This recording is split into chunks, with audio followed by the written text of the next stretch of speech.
Rain slicked across the fractured bones of the market, dripping from tarps stretched thin over beams that had once been whole roofs. Smoke from cooking fires clung low to the ground, mixing with the metallic tongue of rust and damp cloth.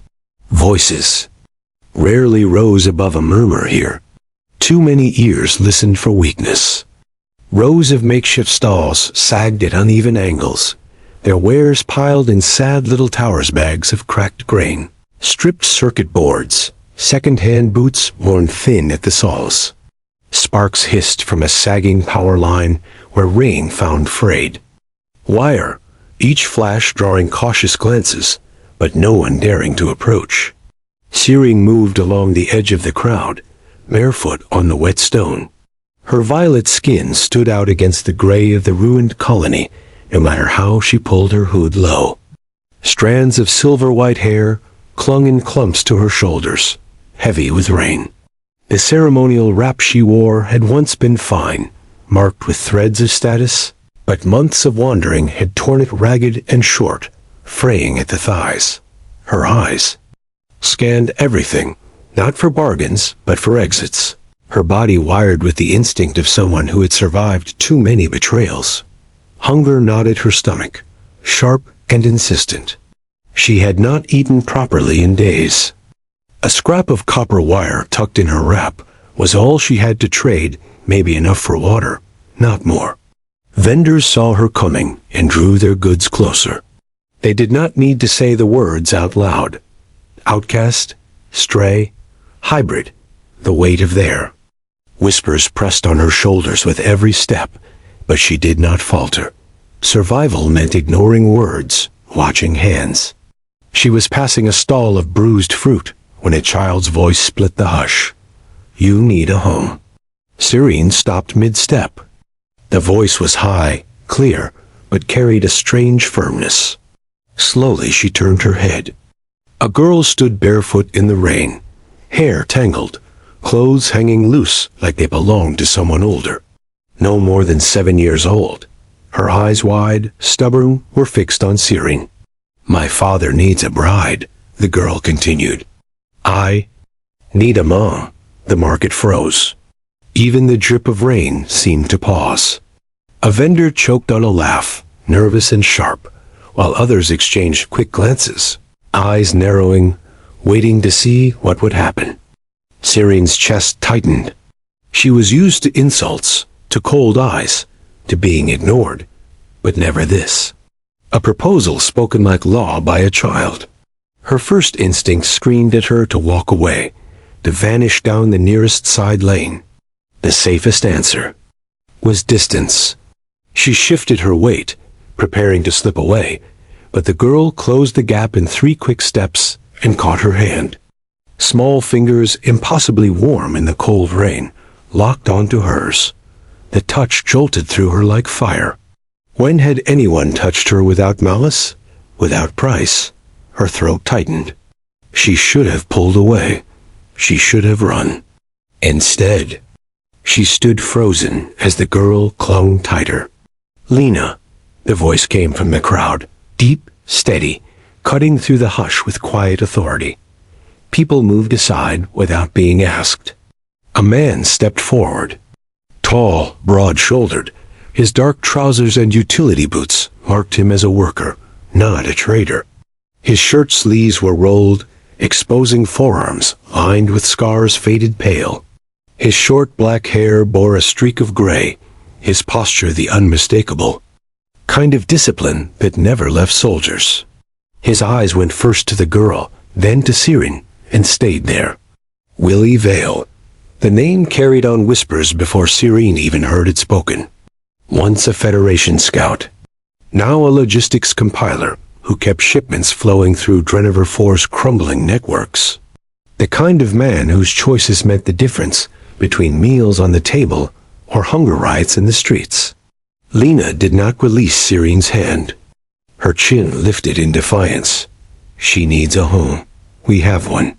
Willie's jaw shifted, not in anger but in thought. His gaze swept Serene quickly, her bare feet, her torn wrap, the red welts on her palms, the hollow look in her eyes. He saw not a threat, but a woman at the edge of her strength. "Back to me, Lena," he said at last, his tone calm. "No," the girl replied. The crowd watched, rapt. Syrene's pulse pounded. Every muscle in her body screamed to tear free, to vanish before attention hardened into something worse. She forced words out past her dry throat. "I'm not Charity." Willie's eyes met hers, steady, unreadable. "I'm not a collector." The answer startled her, struck deeper than she expected. No hidden threat, no bargain beneath the surface.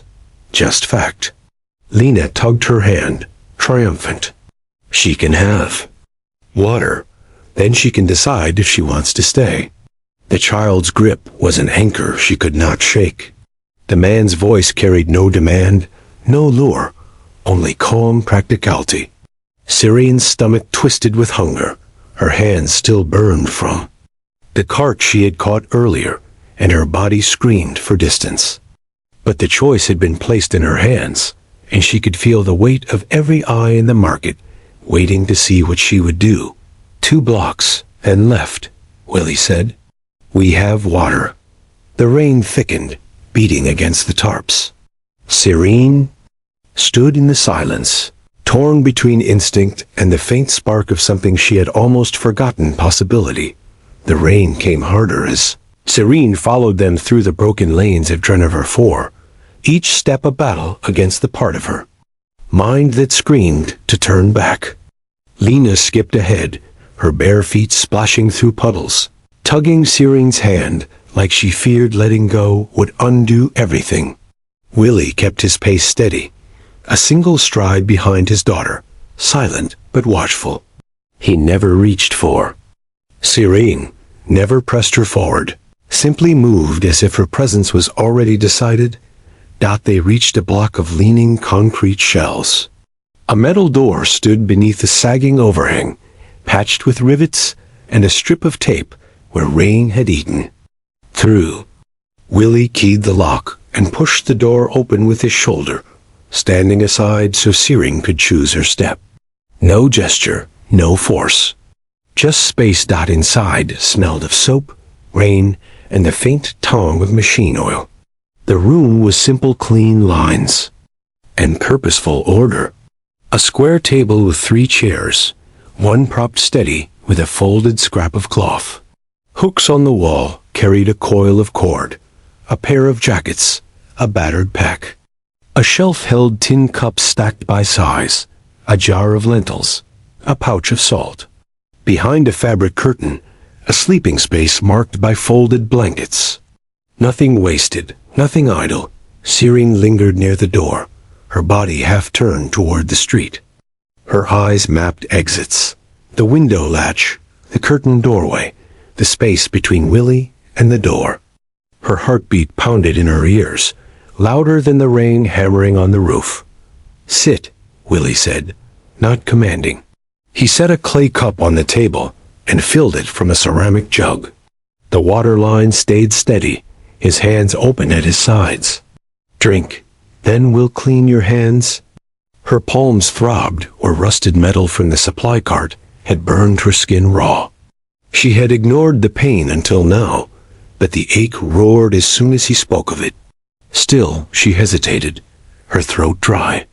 If he lied, if this was a trick, she needed to keep strength for flight. "Why were you at the market?" she asked. Her voice cracked from disuse. "Supply confirmation," he answered, tapping the slate on the shelf with 2 fingers. "The mills missed a grain batch. I reroute shipments when someone fails. If I do it right, no one notices. If I do it wrong, people stand in lines in the rain." His voice was level, stripped of self-importance, heavy with function. She studied him, weighing his words. The story fit the posture, the kind of man who kept things moving so others survived. Slowly, she stepped forward, took the cup, and drank. The water was cold, clean. It spread through her chest like relief, enough to steady her trembling. Clambered onto a chair, swinging her legs.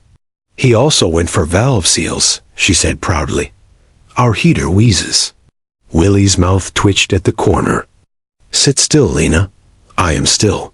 The child leaned over the table to look at Syrene's paws. She winced. Does it burn? Yes. Syrene kept her tone flat. Pain didn't need a story. Willie set a shallow basin, a cloth, and a tin on the table. Mint salve. It works. He didn't reach for her hands. He waited. Syrene's chest tightened. Most men took what they wanted the instant they saw weakness. But Willie Vale stood steady, giving her the choice. Slowly, she extended her hands. His fingers brushed hers only to confirm consent, then cleaned. Grit away with steady pressure. His touch was practiced, careful, not soft, but precise, the kind that carried weight and knew the cost of force. She studied his hands because hands told truth. His moved like someone who had patched wounds before. Someone who carried scars of his own. The sting rose, then cooled as the salve seeped in. He wrapped each palm with thin cloth and tied the knot square so they wouldn't slip. There, he said, stepping back, giving her space again. Thank you, she whispered. You're welcome. He placed the tin back on the shelf, in a space that seemed cut just for it. The rain hammered harder on the roof. Water ran in a thin line down the door latch. Willie crossed with a rag, caught the drip in a practiced motion, and pressed the cloth until it held. He had done this every storm. Syrene watched, measuring. This was no grand house, no fortress, but its order carried weight. Every object here had a purpose. Order meant survival. You live here alone with her? She asked. Yes, he said. Without hesitation, he checked the window frame for seep. Her mother died 2 winters ago. My job is to keep Lena fed, housed, and learning. That is the whole list. I want a mom, Lena said suddenly, not pleading, just stating fact. She pointed at the crooked chair. And a better chair. That one bites my leg. Syrene glanced at the wobbling leg, saw where the floor dipped. It needs a real wedge. Willie looked at her, unflinching, neither defensive nor dismissive. I was putting it off. I can do it, she crouched, testing the angle. If you want, I'll show the cut, and you can tie. His gaze lingered, weighing. If you want. The child clapped once, delighted. See? Strong. She should stay? Syrene's throat tightened. She was inside. She had drunk water. She had let him touch her hands. Each step tied her closer to this room. This man. This child. Every instinct told her to pull free before the bond tightened further. But the warmth of the cup lingered in her chest, and Lena's small eyes watched her like a tether out the rain pounded outside, steady and endless. Inside, for the first time in months, Syrene felt stillness that wasn't danger. Only choice. The rain thinned by morning, leaving the colony wrapped in mist that clung to the beams and gutters. Syrene woke first, her body tense out of habit, though she lay on a mat that smelled faintly of soap instead of damp concrete. She scanned the room window latch, curtain gap, front door latch, all unchanged. Willie sat at the table already. Sleeves rolled, pencil scratching across a ledger in neat, straight lines. He didn't look up when she stirred. His silence wasn't watchful or sharp. It was the quiet of a man who had risen early, so his work wouldn't disturb others. Lena shifted on the bed, hair tangled into a nest, rubbing her eyes as she blinked at Syrene. When she saw her still there, a grin broke wide. You stayed. Syrene adjusted the cord at her waist where Willie's shirt hung loose on her frame. Morning came fast, she said, her voice flat, as though distance would make it less true. Lena hopped down barefoot, quick as a spark, and pressed a battered book into Syrene's hands. Read with me. Dad says I should practice, but it's boring alone. The pages were bent, corners smudged with grease. The letters swam strange to Siren's eyes. She had never been taught. Words were things others used to shut her out. She almost pushed the book away, but Lena's face held such fierce hope she surprised herself. "Show me," Siren murmured. Lena traced the letters with a finger, stumbling over longer sounds. Siren repeated them clumsily, her accent thick, her voice unsure. Each mistake made heat rise to her cheeks, but Lena clapped every time she got one right. "You learn fast," a girl said with the blunt certainty only children carried. Willie glanced up from his ledger, eyes lingering, not on Siren's halting effort, but on his daughter's excitement. "Teach her slowly," he said evenly. "Don't drown her in the whole book." His tone was not correction but care, as though the act of teaching mattered more than the pace. Later, when Lena skipped outside to chase a neighbor's dog, silence returned.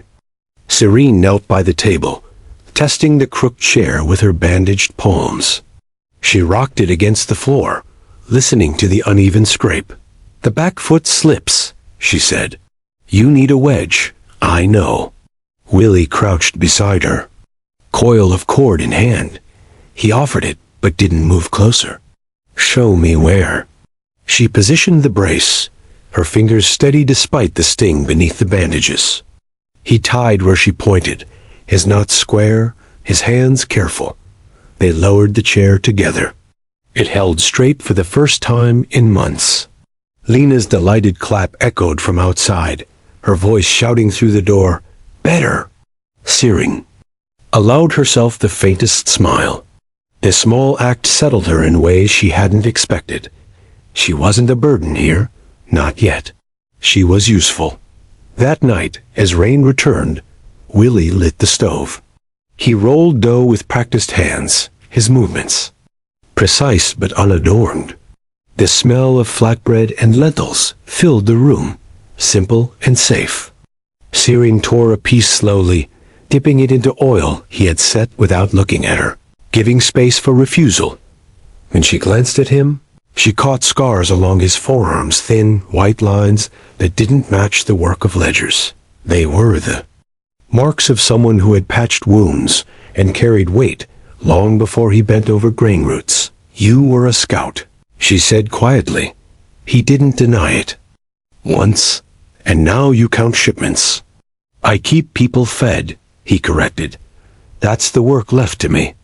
The firelight threw sharp edges across his face, softening only when Lena curled between them after dinner, stubbornly refusing to let Siren sleep alone. The girl pressed her small hand against hers under the blanket, and Siren froze at the contact, torn between reflex and longing. Willie's eyes met hers across the dim room. He didn't speak. He didn't need to. His gaze held steady, giving her the choice again to pull away or to stay. For the first time in months, Siren did not count exits before sleep. She counted the warmth at her side, that the storm came back. With force that night, not in a sudden crash, but a slow, relentless tightening. Wind whined through the seams of the walls, slipping between patched beams and worn hinges. Rain hammered the roof like 1,000 restless fingers. Drenever 4, always, sounded haunted when the storms came. Tonight, the sound was almost enough to drown out the thrum of Siren's pulse. She sat cross-legged on the mat, her back against the wall, watching the stove's orange glow flicker across the small room. Lena had already fallen asleep curled into a blanket near the bed, her small fist still clutching the hem of Siren's borrowed shirt like a tether. Willie sat at the table with his ledger open, pencil held steady in one hand, the other bracing his temple. He wasn't writing anymore. He was thinking, reading lines that had stopped being numbers a while ago. The room smelled of lentils and mint salve. Siren's palms still tingled beneath the cloth wraps, but the pain had faded to a dull pulse, softened by the warmth of the house and the way Willie had cleaned them. Methodical, steady, never careless. Outside, thunder rolled slow and deep. Does it always rain this long? She asked. Willie didn't look up. This season? Yes, it breaks things open. Roofs, tempers, roads, and people. That made him pause. His eyes lifted, calm but not empty. Sometimes, but only if they were already cracked. Serene glanced at Lena, a sleeping rise of her small chest, the damp hair sticking to her cheek. She doesn't flinch. She was born into storms, he said. She thinks this is normal. Serene looked down at her own knees. It is, in some places. Silence folded between them again. The kind that wasn't hostile, but heavy. Serene didn't mind silence. Silence had saved her life more than once. But this one didn't feel like defense. It felt like waiting. She thought of the moment in the market when Lena had first taken her hand. She'd wanted to run. She still did, some part of her. But she hadn't. And now here she sat, in a house that wasn't hers, in a shirt that smelled like wood smoke and clean fabric, with a child's hand wrapped around her in sleep. I came from the lower spans, she said suddenly. Before the scaffolds failed, Willie didn't move that far. She nodded once. When the supplies stopped, the group I stayed with turned inward. Bloodline only. I wasn't born to them, so they shut the gates. Sighed I could leave or starve. She said it without tremor, like a fact. But her fingers curled tight into her knees, and her jaw had gone hard. Willie noticed. Why didn't you stay anyway? He asked. I did, she said. Until they noticed how much I ate. His brow ticked, just slightly. She wasn't sure if it was anger or sadness. Either way, he didn't pity her. And that was a relief. You made it out, he said. That counts. She gave a dry, almost bitter smile. Only if someone's counting. I am, he said simply. The words landed like a weight in her chest. Not because they were sweet, because they were steady. No embellishment. Just truth. Thunder cracked overhead, rattling a loose panel on the roof. Serene flinched despite herself. Willie stood, crossed to the shelf, and returned with a tin of salve. He held it out. You should reapply, he said. She stared at it. You're certain this isn't another way to bind me? Her voice was soft but sharp, like a blade dulled by too many battles. She wasn't accusing. She was afraid. Willie set the tin on the table and stepped back. No one here binds you. You came in by choice. You leave the same way. She searched his face for a lie. There wasn't one. Slowly, she took the tin and opened it. The mint rose again, sharp and clean. She tried to spread it across her palms, but her fingers shook. The worst cuts stung at her touch. Without a word, Willie extended his hand. This time, she let him. He knelt beside her, his fingers large but careful, working in slow, steady circles. Her breath hitched, not from pain, from something else. Something far more dangerous. Every nerve came alive under his touch. For years, touch had meant barter or power or control. This was different. This was care without demand.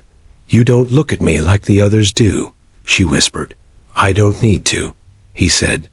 I look at what's in front of me. A woman with burned hands, who hasn't eaten enough in weeks. Her lips parted. Words failed her. She pulled her hand back too fast, retreating a step as if burned.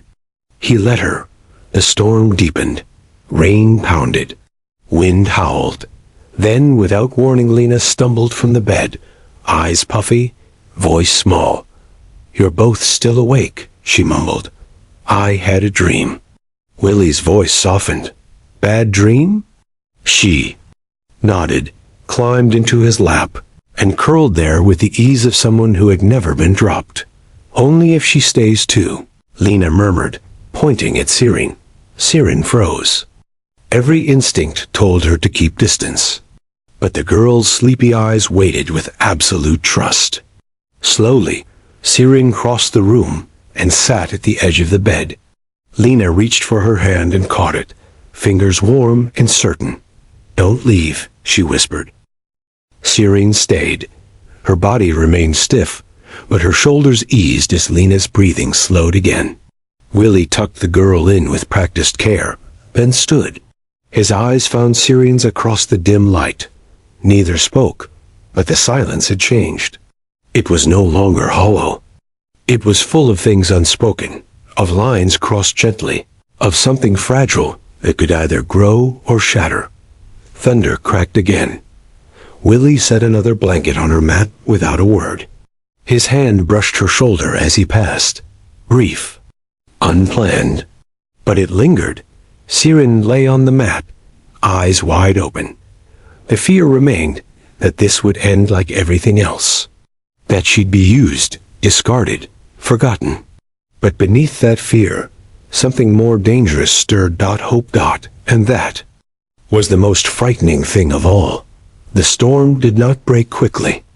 It lingered for days, soaking the market alleys, bending the patched roofs until rivulets streamed down walls and pooled across the streets. Inside Willie's home, order held the rain at bay, but the weight of it pressed on Sirin's chest. All the same, every drop against the roof seemed to whisper that stillness was dangerous, that no shelter lasted. She tried to help where she could. She swept the stone floor, mended a rip in Lena's sleeve with uneven stitches, rinsed lentils in the basin. Each act made her feel less like a guest, more like something else she didn't yet trust herself to name. Yet every time she caught Willie watching her across the table, calm, unreadable, she bristled with suspicion. What did he want in return? When would the cost come due? By evening, the air inside grew heavy, warm with the scent of bread and steam from the stove. Lena hummed tunelessly as she stacked cups. Sirin crouched near the basin, gathering shards of a cup that had slipped from the child's hands. She moved too quickly, her bandaged palms unsteady, and a sharp edge bit into her skin. Blood welled bright against violet flesh. She hissed and dropped the shard. The door opened just then. Willie stepping in from the wet street, ledger tucked beneath one arm. He took one look at her bleeding palm, set the slate down hard enough to echo, and crossed the room in 3 strides. His expression did not change, but urgency locked his shoulders tight. "Sit," he said. Not barked, not harsh firm, with a weight that allowed no argument. Sirin obeyed before she realized it, her body recognizing the tone of someone who had given orders before. Her chest tightened. He took a cloth and pressed it to her palm until the bleeding slowed. His touch was precise, steady, practiced. Too practiced. "You've done this before," she said softly, her voice catching. Scouting missions weren't clean work. His eyes stayed on the wound, not her face. "We patched each other fast, or we lost someone." Her breath hitched. "And now you patch me."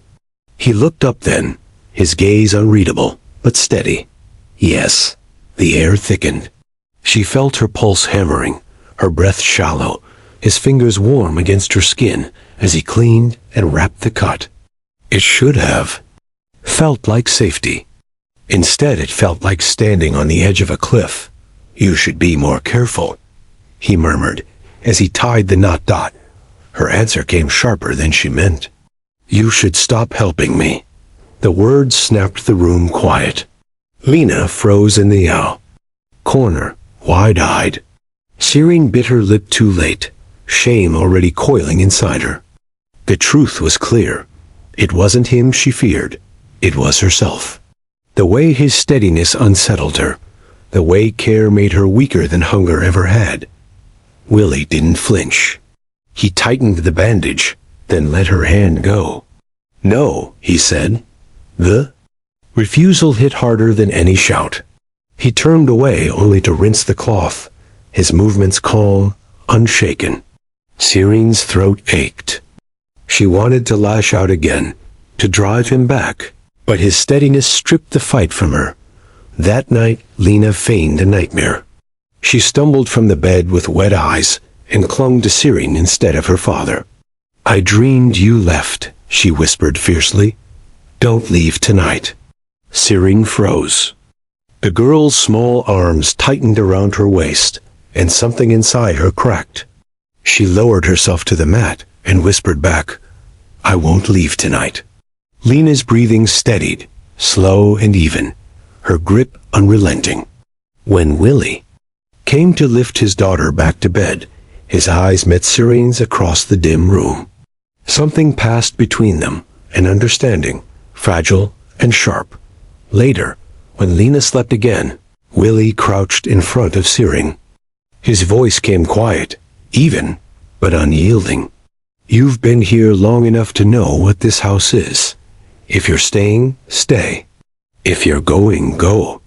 Don't stand at the door with one foot in each place." Her chest tightened until she thought it might break. She turned her face away, tears stinging despite her will. "I'm afraid," she admitted, the words torn raw. "Every time I was allowed near, I was used. When I wasn't needed, I was pushed out. I don't know how to stay without waiting for it to end." The confession hung heavy in the storm-thick air. Willie didn't move closer, didn't try to touch her. He simply stayed where he was, steady as stone. "Then don't wait for it to end," he said. "Wait to see what we build." Her breath broke in her chest. For the first time in years, she felt seen not as a burden, not as a tool, but as a choice waiting to be made. The rain hammered against the roof. Inside, silence fell, but it was no longer empty. It was the silence of something fragile, alive, and waiting. Morning brought a weak sun through the broken girders above the colony, thin shafts of gray light cutting across the stone floor. The rain had stopped at last, though water still dripped. From the eaves, the steady patter echoing down the alleyways outside. Inside the little house, order held its shape. Willie sat at the table, already dressed, his pencil moving in calm strokes over a ledger. Lena sprawled on the floor, her hair a wild mess, stacking cups into a crooked tower. Cyrene stood near the doorway, her wrap now dry but still frayed, folded carefully across her arms. She had not put it on yet, still wearing his shirt tied. At the waist with cord, the knight's words lingered heavy in her chest. "If you're staying, stay. If you're going, go." She had not answered then. She still wasn't sure now. But the moment she shifted toward the door, Lena's eyes lifted, sharp as a knife despite her youth. "You're thinking of leaving," the child said, her voice flat, as though stating fact from a lesson book. Cyrene's throat tightened. She hadn't spoken the thought aloud, but the girl had seen it in her posture. "I said I would stay until morning," she managed, her voice soft. "That was yesterday's morning," Lena shot back, stubborn as stone. "And you stayed. That means you already chose us. You just don't want to say it." The silence that followed felt like the whole room was listening.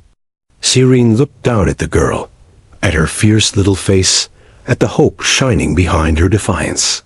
Fear coiled inside her, sharp and reflexive.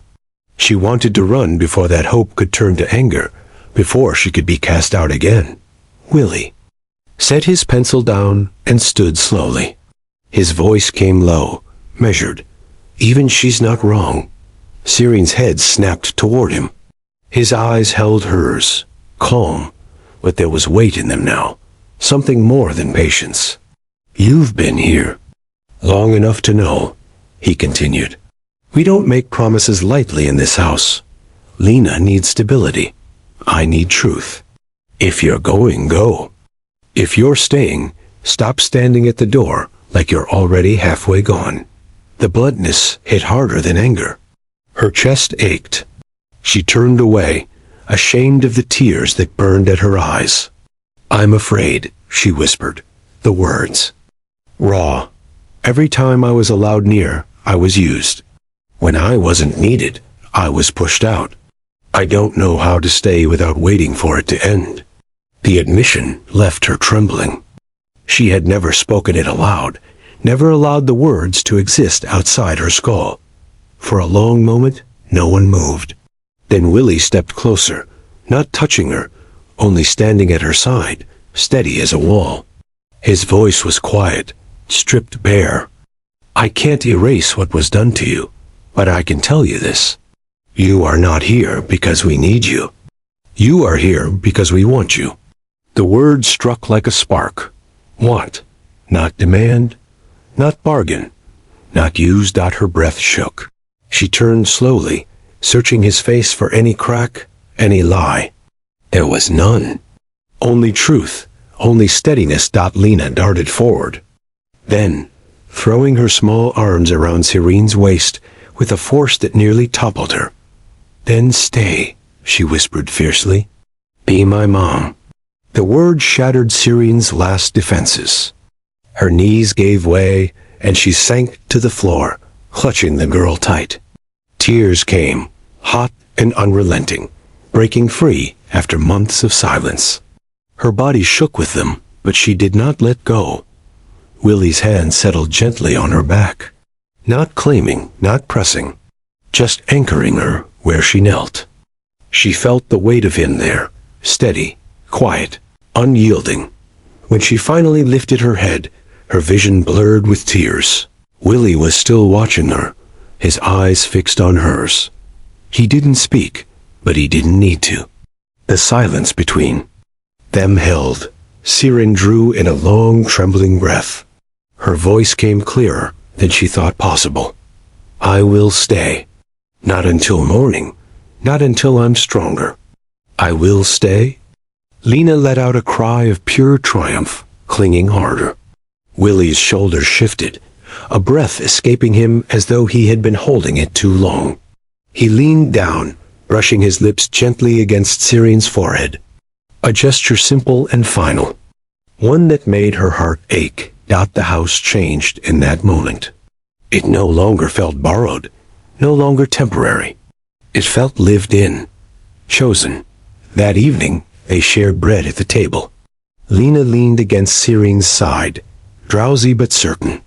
"Now, I have a mom, Dad has a bride, and you have a home." Serene kissed the top of the child's tangled hair, her tears finally drying into a faint, fragile smile. Willie's hand brushed hers under the table and stayed there. It was not charity. It was not chance. It was choice. And it was final. The days that followed fell into a rhythm, fragile but real.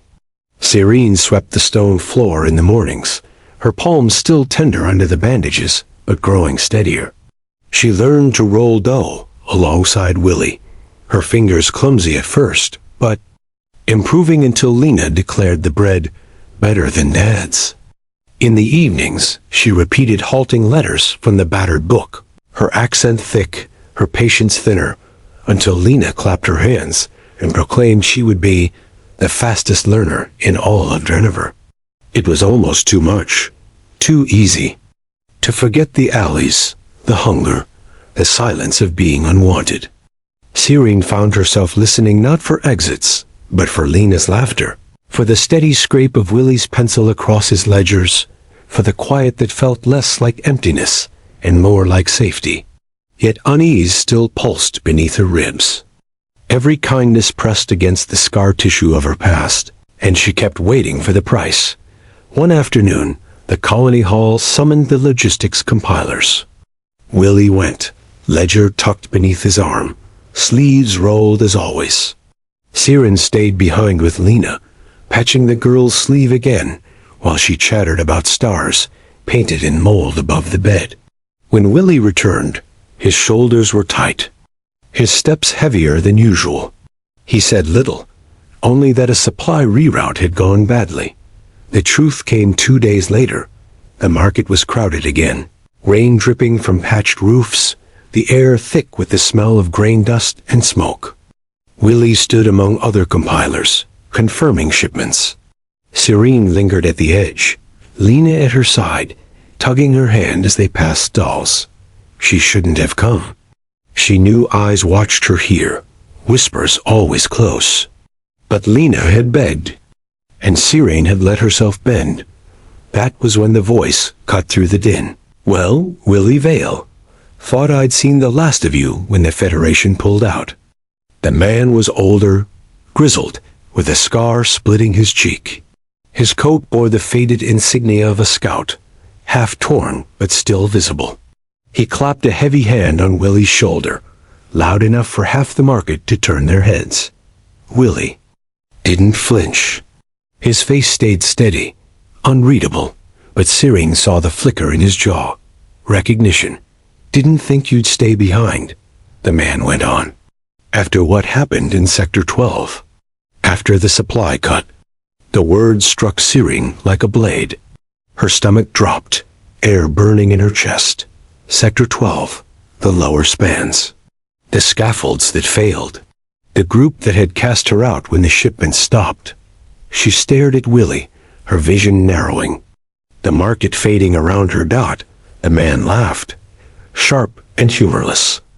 "Orders came from high, but you carried them out. Cut the roots, let them starve each other out. Containment, they called it. I called it cruelty." Silence spread like fire through the stalls. Faces turned, whispers rising. Serene's pulse thundered in her ears. She saw it now, all of it. The hunger, the walls closing, the way her people had fractured when the shipments never came.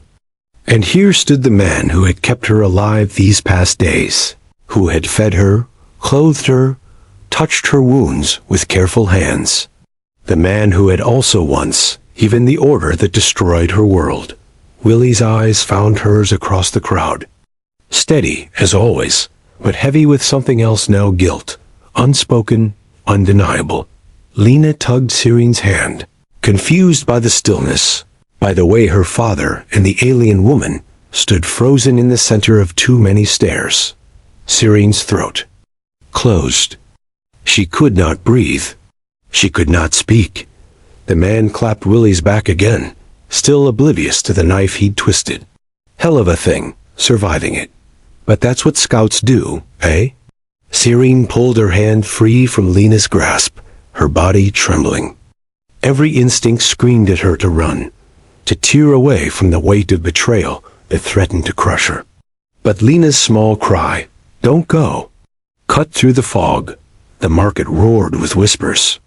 Serene's eyes locked on Willie's. Once more, the man she had begun to trust, the man who had offered her choice, her safety, her place. And behind him, the shadow of every loss she had endured. Her voice broke the silence at last, raw and jagged. "It was you." Willie didn't deny it. He only stood there, jaw set, shoulders square, bracing himself as though for a blow. And Serene realized with horror that the family she had just chosen was rooted in the very hand that had cast her into exile. The market waited, hushed, for what she would do next.